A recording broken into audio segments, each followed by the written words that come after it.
எல்லாருக்கும் வணக்கம். Welcome to Ranipet சமையல். இன்றைக்கி நம்ம ஒரு சூப்பரான நீர் தோசை வந்து எப்படி செய்யுதுன்னு பார்க்கலாங்க. இந்த தோசை வந்துட்டு உடுப்பி ஓட்டரோட ஸ்பெஷல். ரொம்ப சாஃப்டாக அப்படியே பஞ்சு மாதிரி இருக்கும். உடனே மாவு அரைச்சி உடனே ஈஸியாக செஞ்சு முடிச்சிடலாம். அதுக்கு முன்னாடி இந்த லாக்டவுன் டைமில் எல்லோரும் ரொம்ப சேஃபாக வீட்லேயே இருங்க. எங்கே போனாலும் மாஸ்க் போட்டுட்டு போங்க. வாங்க இந்த தோசை எப்படி செய்கிறதுன்னு பார்க்கலாம்.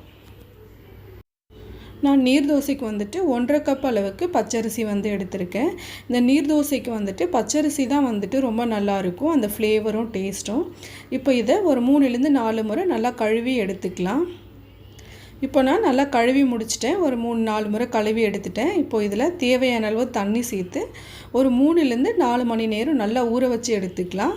மினிமம் வந்துட்டு உங்களுக்கு ஒரு 1 ஹவராவது ஊறினா தான் நல்லாயிருக்கும். இப்போது அது ஒரு 2லேருந்து 3 மணி நேரம் ஊற வச்சு எடுத்துக்கலாம். இப்போ பார்த்தீங்கன்னா நான் தண்ணியெல்லாம் வடிகட்டி எடுத்துட்டேன். அரிசி ஊற வச்சு 2 மணி நேரம் ஆயிடுச்சு. இப்போ இதை ஒரு மிக்ஸி ஜாருக்கு வந்து மாற்றிடலாம். மிக்சியில் தான் அரைக்கணும்னு இல்லை, நம்ம கிரைண்டர்லேயும் போட்டு நல்லா நைஸாக அரைச்சி எடுத்துக்கலாம்.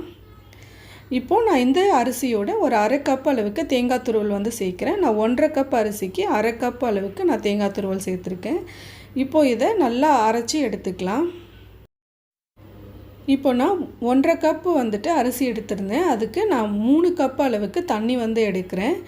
நான் இந்த நீர் தோசை வந்து நல்லா தண்ணியாக இருக்கணும். இந்த மாதிரி 3 கப் வந்து முதல்லையே நம்ம அளந்து எடுத்துக்கலாம். இப்போ இந்த தண்ணியை யூஸ் பண்ணி தான் நம்ம மாவு வந்து அரைக்க போகிறோம். இப்போ இதை மாவு அரிசியோடு சேர்த்து நல்லா அரைச்சி எடுத்துக்கலாம். இப்போ நான் மாவு வந்து அரைச்சி முடிச்சிட்டேன். நான் அளந்து எடுத்து வச்ச தண்ணியை தான் ஊற்றி வந்து அரைச்சிருக்கேன். மாவு வந்து நல்லா நைஸாக அரைக்கணும். அப்படியே நான் ஆப்பத்துக்கெலாம் அரைக்கிற மாதிரி நல்லா நைஸாக வந்துட்டு அரைச்சி எடுத்திருக்கேன். இப்போது பார்த்திங்கன்னா நல்லா கெட்டியாக இருக்குது. நான் கொஞ்சமாக தான் தண்ணி ஊற்றி அரைச்சிருந்தேன். இப்போ நம்ம மிச்சம் இருக்கிற அந்த தண்ணியை வந்து இதோட சேர்த்துக்கலாம்.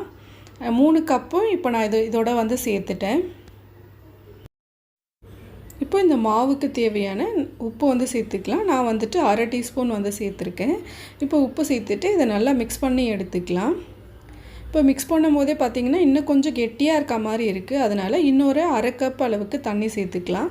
இந்த தோசைக்கு வந்துட்டு மாவு நல்லா தண்ணியாக இருந்தால் தான் தோசை வந்துட்டு உங்களுக்கு நம்ம ஊற்றும் போது கரெக்டாக இருக்கும். ரொம்ப கெட்டியாக இருந்ததுன்னா ஊற்றின உடனே நமக்கு அந்த தோசை தவாவில் பிடிச்சிரும். அவ்வளோதாங்க, மாவு வந்துட்டு நல்லா ரெடி ஆகிடுச்சு. இதை புளிக்க வைக்கலாம் வேண்டியதில்லை.